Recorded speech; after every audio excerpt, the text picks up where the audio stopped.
Hi అండి, ఇది 2022లో పసుపు అండి. ఈ పసుపు నేను ఈ సంవత్సరం వాడుతున్నాను. 2023లో పసుపు కూడా అలాగే ఉంది. నేను ఇలా పసుపును జల్లించేసుకొని సీసాలో స్టోర్ చేసుకుంటున్నాను. ఇలా స్టోర్ చేసుకుంటే మనకి పసుపు చాలా తాజాగా ఉంటుంది. సీసాలో స్టోర్ చేసుకోవడం వల్ల ఎటువంటి ప్లాస్టిక్ డబ్బాల్లో కానీ పెట్టకండి పసుపుని. పసుపు మన ఇంట్లో పసుపు అయితే కొంచెం ఆయిల్గా వస్తుంది మూతకి, మీరు గమనించుకోండి. ఇది 2024లో పసుపు అండి, 30 కేజీ వచ్చింది. ఇదంతా నేను ఇంట్లో పండించుకున్న పసుపు అండి. నాకున్న చిన్న స్థలంలో పసుపు పెడితే వచ్చిన పసుపు అండి. నేను అందుకని ఇంత జాగ్రత్తగా వాడుతున్నాను.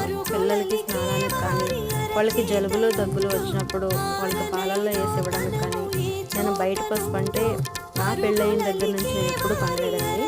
ఇదంతా ఇంట్లో పసుపే. నా వీడియోస్ని లైక్ చేయండి.